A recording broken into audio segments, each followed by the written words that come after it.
Hello friends. दोस्तों, इस video में हम बात करेंगे कि बीपीएससी टीचर्स की सैलरी क्या रहने वाली है।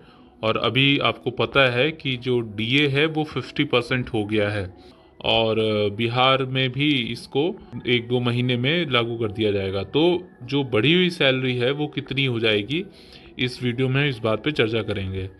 तो देखिए यहाँ पे ये बिहार टीचर सैलरी कैलकुलेटर है। इसमें हमने अभी प्राइमरी लेवल का सेक्शन चूज़ किया हुआ है।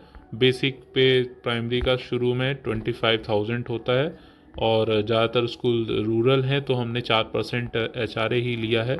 और नहीं तो आप उसी हिसाब से आप अगर जो है शहर में है तो आपका एचआरए बढ़ जाएगा, एक्स सिटी वाई सिटी इस हिसाब से। डीए की बात करें तो डीए 50% हमने इसमें इंक्लूड किया है, जो हमारा बढ़ा हुआ डीए है। पहले 46% डीए था और यहाँ 50% डीए लिया हुआ है। और आयु NPS subscriber yes, medical alliance है और सीटीए है ना। तो सीटीए यहाँ पे नो है क्योंकि बीपीएससी टीचर के लिए सीटीए की सुविधा नहीं है।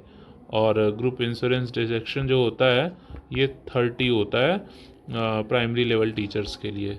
तो इसको अगर हम कैलकुलेट करें तो हमको जो ग्रॉस सैलरी मिलेगी देखने को, देखिए बेसिक पे 25,000, डीए आपका बन के आएगा 12,500, एचआरए 1,000, मेडिकल अलायंस जो है वो 1,000 है और एनपीएस कंट्रीब्यूशन 10% जो टीचर के द्वारा जाएगा वो हो जाएगा 3,750 और गवर्नमेंट 14% कंट्रीब्यूट करती है तो 5,250।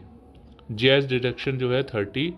इसके बाद टोटल जो डिडक्शन हो रहा है आप देख पाएंगे यहाँ पे 3,780 और टोटल सैलरी आपकी 39,500 बन रही है। डिडक्शन के बाद में जो सैलरी बनेगी वो 35,720 होगी। ठीक है, तो जो एक दिन की ग्रॉस सैलरी बनेगी लगभग 1,317। चलिए, तो ये तो हो गई कि 50% डीए पर 1/5 की सैलरी कितनी बनी। अब हम बात करें अदर सेक्शन की, अदर क्लास की। तो जो जूनियर टीचर्स हमारे हैं क्लास 6 to 8, उनका बेसिक पे 28,000 और एचआरए हमने 4% ही रखा हुआ है और उसके बाद में डीए 50% है, NPS yes, medical alliance yes, CTA नहीं है और ये इनका डिडक्शन 60 हो जाता है जूनियर टीचर्स का। इसको कैलकुलेट करेंगे हम, तो कैलकुलेट करने पे हमको यहाँ पे ये वैल्यूज़ मिली हैं। देखिए बेसिक पे 28,000, डीए 14,000, मेडिकल अलायंस वही रहना है, एनपीएस जो है वो 4,200 है जो टीचर्स के द्वारा कंट्रीब्यूट होगा। और इस तरह से आपका जो टोटल डिडक्शन यहाँ पे निकल के आ रहा है वो इतना 4,260 है। टोटल सैलरी की बात करें 44,120 आ रहा है और जो नेट सैलरी हमारी है वो 39,860, जो रफली हम मान सकते हैं 40,000 के अराउंड है, 40,000।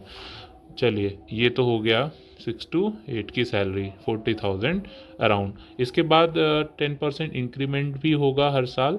तो अभी हम लोग इनिशियल सैलरी की बात कर रहे हैं। चलिए आते हैं 9 to 10 की सैलरी की। बेसिक पे इनका 31,000 होता है शुरू में और ये सारी चीज़ें वही रहनी है।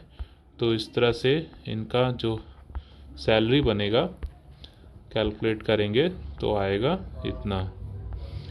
ठीक है, 48,740, जो डिडक्शन के बाद में 44,030 अराउंड ये सैलरी आ रही है। ठीक है ना, क्लास 9-10 की 50% डीए पे। लास्ट जो पीजीटी टीचर्स हमारे हैं +2 टीचर्स, उनका बेसिक पे 32,000 होता है इनिशियली और उसके बाद ये सारी चीज़ें इसमें वही रहनी है। कैलकुलेट करेंगे इसको, तो कैलकुलेट करने के बाद हमको ये वैल्यूज़ मिलेगी। ठीक है, डीए हमारा 50% 16,000 हो गया, बाकी जो वैल्यूज़ हैं वो हिसाब से हैं और जो सैलरी ग्रॉस सैलरी बनेगी वो 45,420 होगी 50% डीए होने के बाद में। तो इस तरह से आपने देखा ये सारी सैलरी जो है वो 50% डीए पे है। और इसके अलावा अगर आपका जो स्कूल है वो अगर अर्बन एरिया में है तो आपका जो एचआरए है वो बढ़ जाएगा। ठीक है, एचआरए आपका वो उस हिसाब से बढ़ता है कि X city Y city Z city इसके अकॉर्डिंग HRA बढ़ता है। यहाँ पे मैंने 4% लिया है रूरल एरिया का ही, तो उसके अकॉर्डिंग ये सैलरीज आई हैं। चलिए, और अगर आप इस चैनल पर नए हैं तो हमारे चैनल को सब्सक्राइब कर लीजिए। वीडियो अच्छी लगी हो तो लाइक कर लें और अपने दोस्तों को भी शेयर करें। इस तरह के और भी वीडियोस पाने के लिए आप सभी को धन्यवाद। जय हिंद।